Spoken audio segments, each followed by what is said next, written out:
welcome back. Thank you so much for joining me today. Happy Thursday to all of you. Before I get started on today's project, I want to take a second and mention our new intro. So I just wanted to freshen things up a little, and I've been really into blue lately, so I thought I would create a new intro. You can let me know in the comments if you love it as much as I do.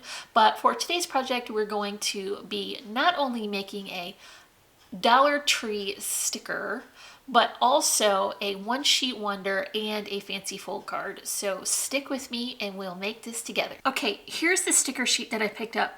It says Crafters Square. I think all of the stickers kind of come under that sort of a name brand now.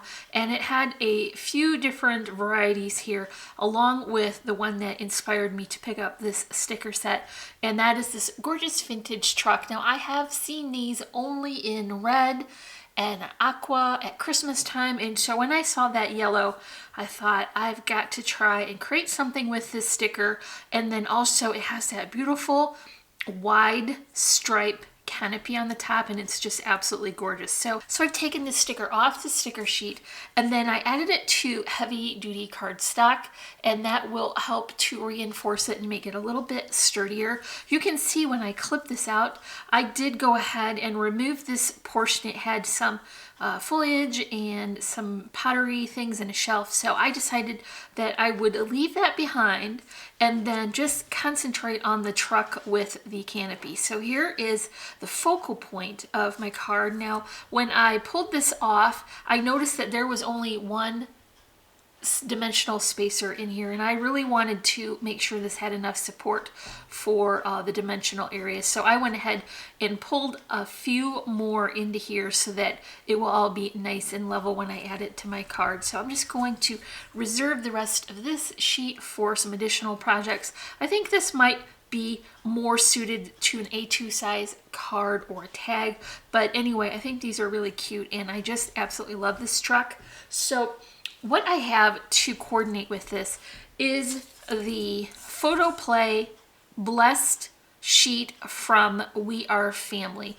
And I know that this is still currently available. I'll drop a link down below in the description, so if you want to check it out. What I really liked about this was when I originally bought it, is had a large floral with a check background, and I had planned to use it for a journal, like traveler's notebook, but it had the gorgeous yellow on the back. So I'm calling this a one sheet wonder because I'm going to utilize both sides of that pattern paper to get all the layers that I want for my card.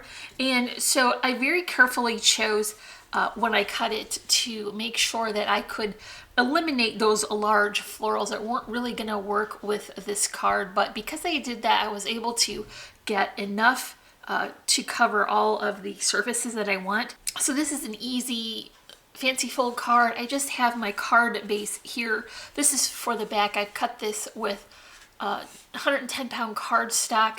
It is just a regular 6x6 top folding card, and I've put some of my coordinating collection paper on the inside.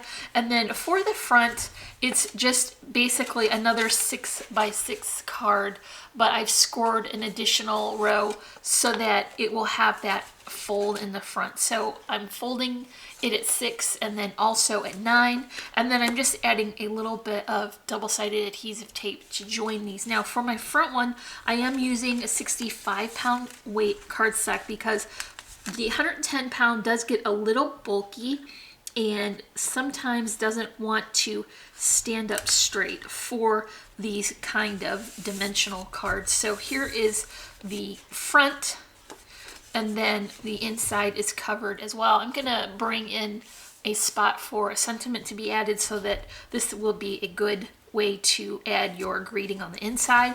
And so what I want to do is begin to layer on the front. I'm picking a black cardstock just because I think that it looks nice and crisp against that black check. And I just wanted to show you how I'm stretching that pattern out just enough. I needed a whole nother portion of this check, and when I had all my pieces cut out, I was going to run out. So I went ahead and cut that with a die right out of the middle of my background that's going on the inside, and that will be hidden under the next layer. So I'll just add this here to my cardstock, and then this is the portion that's going to go inside the card where it folds in the front. So I'm just going to carefully line that up.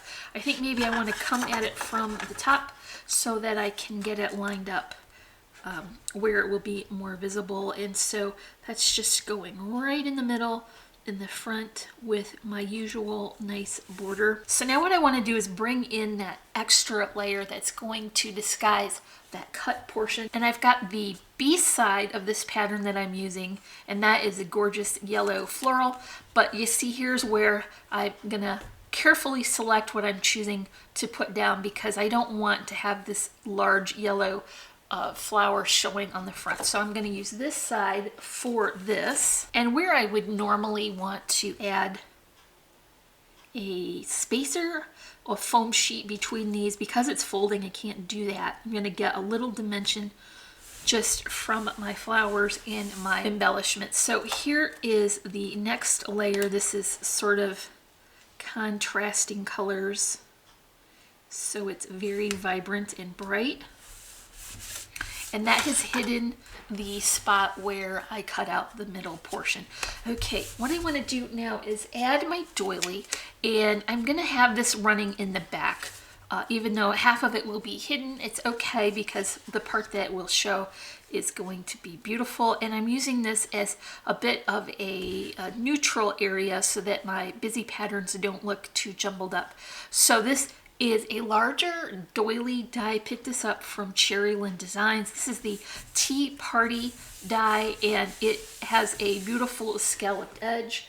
And here is that cut portion that we had in the background, and I just wanted to layer this up as an additional detail that will show behind the truck. So I'm going to add that here.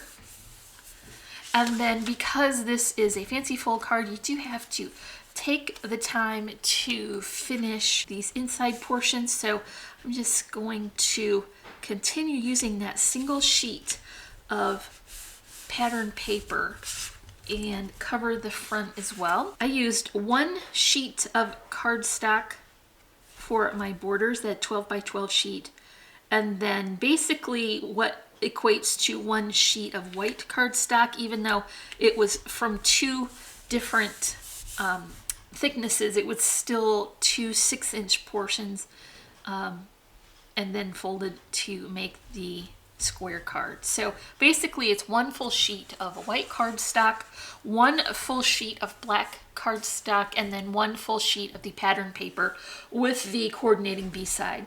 Okay, now what I want to do is add a little bit of detail up to the top, and I am getting into my scraps. There wasn't a whole lot left, but I did have enough to bring in this little strip. And so this is going to be pieced together. I didn't have enough to go all the way across, but it will be hidden behind that truck sticker. So that is just going to be a nice border strip in the background. And here is that truck again, so you can see that's going to cover that up. I have, like I mentioned before, added this to heavyweight cardstock so that it will be supported, because once this moves, this truck is going to go with the bottom of the card. So I wanted it to be very sturdy.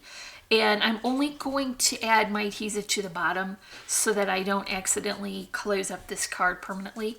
And I'm just using my double-sided adhesive for that as well. And now I can position this here on my card. Now I know that I'm going to have to cover a little bit of this up if I want to get a large flower arrangement. And of course I do, because this is a vintagey card.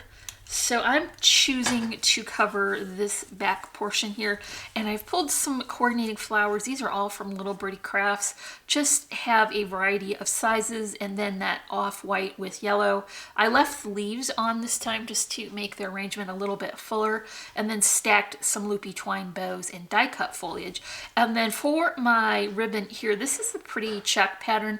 This came from Really Reasonable Ribbon, and I think it looks really smart with that background check, and it looks nice against the stripe. So I'm going to add this right here to the corner, and then I'm going to secure this with a little hot glue, and that is going to fill in this corner. I've got a couple of charms here. I'm going to put them on the top, and cover them with a vintage button. Then there are a few last vintage buttons for the bottom corner. And that is all for my Dollar Tree sticker one sheet wonder fanciful greeting card. That is quite a mouthful. If you enjoy these projects that I share using the Dollar Tree products, you can let me know in the comments and I will make an effort to get out there more often, even if it's cold like it is supposed to be this week. I do really enjoy sharing these kind of projects. Now, I don't have the best Dollar Tree.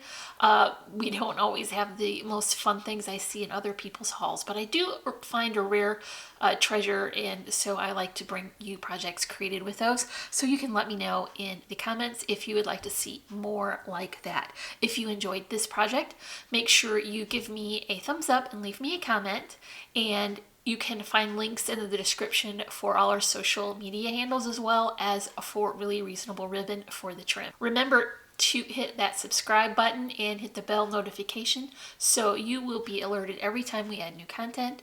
And as always, I'm wishing you a happy and productive day, and I thank you so much for watching. Bye.